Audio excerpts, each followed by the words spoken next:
자, 이번 시간에는 수열의 극한에 있어서 극한 값의 연산에 대한 이야기들을 한번 해보도록 할게요. 자, 지금 알려져 있는 극한의 연산에 대한 이야기들은 이게 다고요. 고교 과정에서는 지금 적혀 있는 이와 같은 내용들은 증명 없이 인정되는 내용이기 때문에 증명이 몹시 어렵거든요. 몹시 어려워서 대학 과정에서나 배우는 내용들이라서 고등 과정에서는 그냥 인정되는 사실이에요. 그러니까 인정되는 사실을 잘 기억하고 잘 활용해서 써먹을 수 있기만 하면 되겠죠. 자, 뭔가 간단하게 정리 한번 해보면 리미트 AN이 알파, 리미트 BN이 베타일 때, 즉 무슨 이야기냐면 AN의 극한값과 BN의 극한값이 수렴할 때라는 이야기예요. 그러니까 수렴할 때만 이 성질을 쓸 수 있는 것이고 수렴하지 않을 때는 함부로 이 성질을 쓸 수 있지 않습니다. 예외가 되는 경우들이 아주 많기 때문에 자, 조심해야 될 거, 수렴하는 두 수열의 관계에서만 성립한다는 거 잘 알고 있도록 하시고요. 내용은 별거 아닙니다. K가 곱해져 있는 수열의 극한값은 AN이 수렴할 때에는 K는 그냥 앞으로 이렇게 빼도 된다라는 이야기예요. K가 빠지면 K배 리미트 AN이 알파니까 K 알파라고 할 수 있겠죠. 이런 결론이 나온다 그런 얘기고요.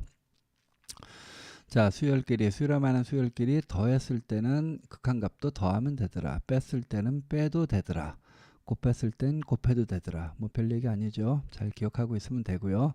나눗셈의 경우도 역시 나누면 되는데 여기서 특히 이와 같은 조건이 있어야 된다는 거 조심하도록 하세요. 여기 보면 여기 지금 베타가 0이 아니어야 한다. 그러니까 이 BN의 극한값이 0이 되어서는 안 된다. 그런 이야기는 당연히 분모가 0이 되어서는 안 될 테니까 이런 조건이 있는 것은 당연하겠지만 특히나 여기서 조심해야 될 것들은 이 BN의 값도 0이 되어서는 안 된다라는 사실에 특히 유념하도록 하세요. 자, 이것이 무엇이냐 하면 이 수열의 극한값은 당연히 0이 되어서는 안 되겠지만 BN 자체도 0이 되어서는 안 된다. 예를 들어 무슨 얘기냐면 BN이라고 하는 것 자체가 예를 들어서 뭐 1분의 2였다가 2분의 3, 3분의 4 이런 꼴로 가고 있는 수열이라고 해봐요. 4분의 5 이런 꼴로 가고 있으면 당연히 극한값은 1로 가는 형태라는 거 알 수 있죠. 그런데 만약에 다섯 번째 항이 0이고 그 다음 5분의 6, 그 다음 6분의 7 이렇게 간다면 어차피 리미트 n이 무한대로 갈 때 bn이라고 하는 것은 b의 무한대만을 보겠다는 얘기니까 이게 무한대만큼으로 가면 1로 가까이 가니까 이거의 극한값은 1이 돼서 상관없지 않냐라고 생각할 수 있을지 모르겠지만 여기에서는 지금 요 bn이라고 하는 게 분모에 와 있잖아요. 그 다음에 an분의 bn이라고 하는 것, bn분의 an이라고 하는 것을 역시 하나의 새로운 수열이라고 생각한다면 이 cn을 자, bn분의 an을 cn이라고 한번 이야기를 해보도록 할게요. 그런데 이 bn의 다섯 번째 항이 0이 된다는 얘기는 이 수열의 다섯 번째 항이 정의되지 않는다는 얘기잖아요. 그러면 정의되지 않는 수열의 극한값을 구한다는 것 자체가 모순이 생기게 되죠. 그러므로 이 분수꼴의 극한값에 있어서는 당연히 분모의 극한값도 0이 되어서는 안 되겠지만 이 bn이라고 하는 수열 자체도 어떠한 항이라도 절대 0이 되어서는 안 된다라고 하는 조건이 같이 포함되어 있다는 것에 유념하도록 하세요. 자, 그리고 다섯 번째는 별거 아닙니다. AN보다 BN이 크면 당연히 극한값도 크겠죠.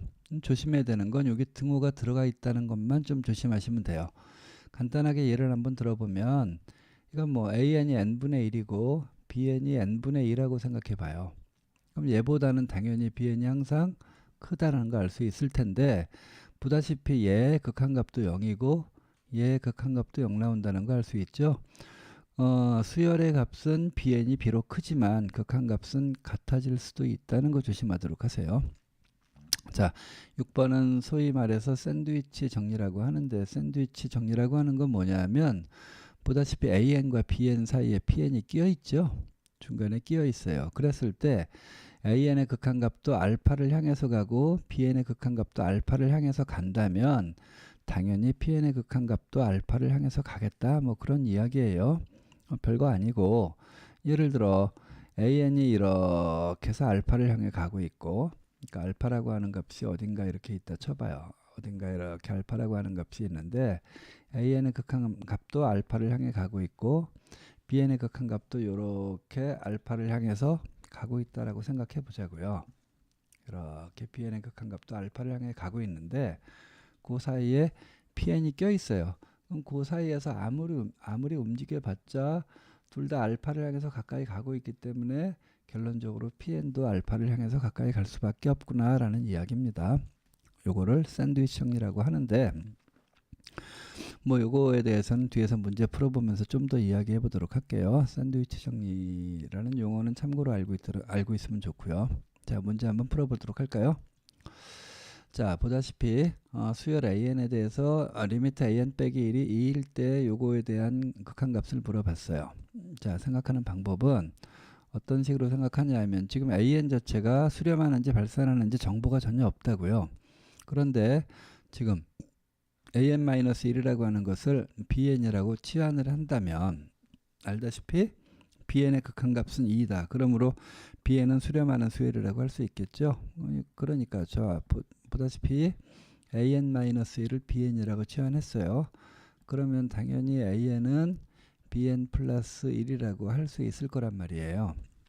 그렇다면 자, 리미트 n이 무한대로 갈 때 n의 값이라고 하는 건 리미트 n이 무한대로 갈 때 bn 플러스 1이라고 할 수 있잖아요. 그런데 리미트 bn은 아까 수렴한다라고 나와 있었죠. 2라고. 이건 2라고 나와 있고 리미트 1도 1일 거 아니에요. 그러므로 얘는 둘 다 수렴하는 값이므로 각각의 극한으로 이렇게 바꿀 수 있다고요. 이렇게.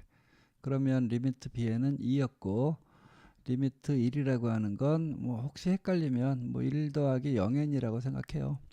그럼 n이 아무리 커져봤자 뒤에 건 0일 테니까 1밖에 안 나오겠죠. 그러므로 리미트 an은 3이다라는 걸 알 수 있어요. 그러니까 리미트 an이 3이라고요. 얘가 3이에요. 그 다음에 마찬가지로 an 빼기 2라고 하는 것도 an-1이 수렴했듯이 an 빼기 2도 이와 같은 과정을 반복하면 수렴한다는 걸 알 수 있으므로 an도 수렴, an 빼기 2도 수렴. 그러므로 각각의 극한값으로 생각할 수 있다고요. 자, 리미트 an 빼기 2는 지금처럼 생각해 주자면 리미트 an이 3으로 갔고 빼기 2의 형태니까 결국 이 값의 극한값은 3 곱하기 3 빼기 2라고 할 수 있겠죠. 그러므로 결과값은 3이다. 이렇게 생각하면 될 거예요. 자, 2번 볼까요? 자, 2번은 an과 bn이 이번에는 수렴한다라고 아예 나와 있어요. 그러므로 리미트 an 더하기 bn은 리미트 an 더하기 리미트 bn이라고 할 수 있겠죠. 편의상 리미트 an을 우리 알파라고 하고 리미트 bn을 베타라고 할게요. 그러므로 얘는 각각의 극한값으로 나타낼 수 있을 것이므로 알파 더하기 베타는 6이다라고 할 수 있을 테고 얘는 자 보다시피 an과 bn이 수렴하니까 2는 이렇게 앞으로 빠질 수 있다고 했죠. 이렇게. 그러면 얘하고 약분하면 2가 나와요. 그 말은 결국 얘는 알파 베타가 2다라는 사실로 쓸 수 있다라는 얘기라고요. 자, 그랬을 때 이것을 물어봤는데 얘는 저기 지금 an의 제곱 나오죠. 자, 리미트 an의 제곱도 리미트 an 자체가 수렴하기 때문에 리미트 an 곱하기 리미트 an이라고 쓸 수 있겠죠. an 제곱은 an 곱하기 an. 그런데 an이 수렴하니까 각각의 극한값으로 쓸 수 있으므로 얘는 알파 제곱이라고 할 수 있다고요. 자, 그래서 얘는 결국 뭐냐 하면 알파 제곱 마이너스 알파 베타 더하기 베타 제곱을 구하는 것과 마찬가지가 될 거예요. 그러므로 일반적인 우리 앞쪽에서 계산했었던 우리 그냥 중학교 때 배웠던 그냥 일반적인 식의 계산처럼 생각할 수 있겠죠. 그러니까 알파 제곱 빼기 알파 베타 더하기 베타 제곱을 얘를 이용해서 나타내어라. 자, 계산해 볼까요? 얘는 알파 제곱 더하기 베타 제곱을 알파 플러스 베타의 제곱 마이너스 2알파 베타라고 할 수 있잖아요. 얘하고 얘 대신에. 그런데 빼기 알파 베타가 하나 더 있으니까 마이너스 3알파 베타라고 해주면 알파 플러스 베타가 6이므로 요건 6의 제곱 그러니까 36 빼기 알파 베타가 2니까 3 곱하기 2에서 6 해주면 36에서 6배니까 30이다 라고 하면 우리가 원하는 답이 된다라는 걸 알 수 있을 거예요. 자, 그 다음에 3번 볼게요. 여기서도 역시 AN이 수렴한다 발산한다 전혀 나와 있지 않습니다.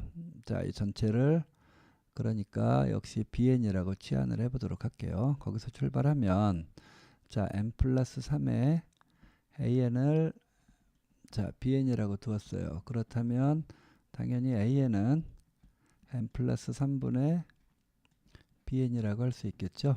이렇게 놓고 나서 자, 물어보는 것은 요놈의 극한값을 물어봤는데 AN이 이렇게 나와 있으니까 대입해 볼게요. 그러므로 얘는 뭐라고 할 수 있냐면 리미트 n이 무한대로 갈 때 여기 2n 플러스 5에다가 bn 대신에 n 플러스 3분의 bn이라고 쓸게요.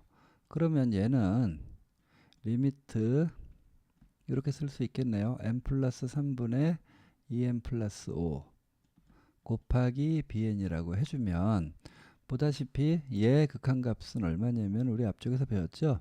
무한대분의 무한대꼴이니까 차수가 1차로서 개수만 비교하면 2고요. 이것도 수렴한다고 나와 있었잖아요. 리미트 bn이 수렴한다라고 지금 나와 있으니까 수렴하는 수열끼리에 곱으로 놓을 수 있으므로 요거는 리미트 n 플러스 3분의 2n 플러스 5 곱하기 리미트 bn이라고 할 수 있겠죠. 수렴하는 수열끼리의 곱이니까 얘는 2로 가고 리미트 bn은 4로 간다고 되어 있었죠. 그러므로 계산하면 8이다 이렇게 계산하면 돼요. 자, 얘도 위하고 전혀 차이가 없이 똑같이 계산해 주면 되고요.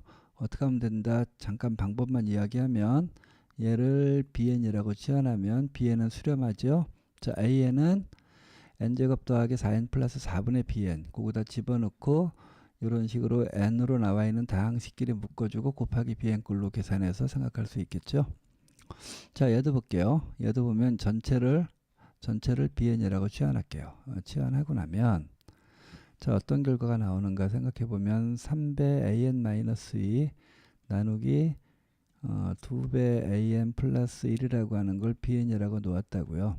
자, 여기에서 지금 양변에 2an 플러스 1을 곱해주면 3an 마이너스구나. 요게 3an 마이너스 2는 2배 an 플러스 1 곱하기 bn이라고 할 수 있을 테고요.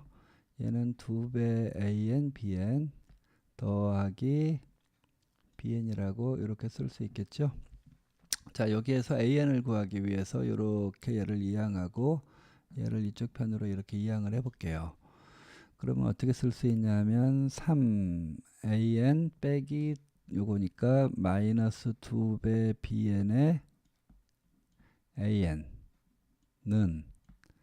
여기 넘어가면 여기 bn이 남아있는데 얘가 넘어가니까 bn 플러스 2라고 할 수 있겠죠. 그러므로 an은 이렇게 쓸 수 있어요. 3 마이너스 2bn 분의 bn 플러스 2다라고 쓸 수 있다고요. 자, 이 상태에서 리미트 an을 물어봤으니까 리미트 n이 무한대로 갈 때 자, an 대신에 요 놈을 집어넣으면 되겠네요. 여기가 3-2bn 여기가 bn 플러스 2가 되겠죠. 자, 그런데 bn이 수렴하고 그러니까 자, bn 플러스 2도 수렴할 테고요. 3도 수렴하고 2bn도 수렴하니까 얘도 수렴하죠. 그러므로 분자 분모가 각각 수렴하니까 얘는 각각의 극한값으로 쓸 수 있더라. 그런데 리미트 bn이 아까 3이었었잖아요. 그러니까 그 값을 대입하면 3-2 곱하기 3분의 3 플러스 2다라고 할 수 있겠죠. 그럼 분모는 마이너스 3 나오고 위는 분자는 5니까 마이너스 3분의 5다라고 해서 이렇게 극한값을 계산할 수 있을 거예요. 자, 이와 같이 오늘은 이번 시간에는 수렴하는 수열의 극한값에 대해서 이야기해 봤고요. 수렴하지 않는 수열의 극한값에 대해서는 나중에 별도로 그거에 대해서는 따로 다룰 예정이니까 자, 그때 가서 그 내용은 공부하도록 하시고요. 자, 오늘 지금 수업은 여기에서 마치도록 할게요.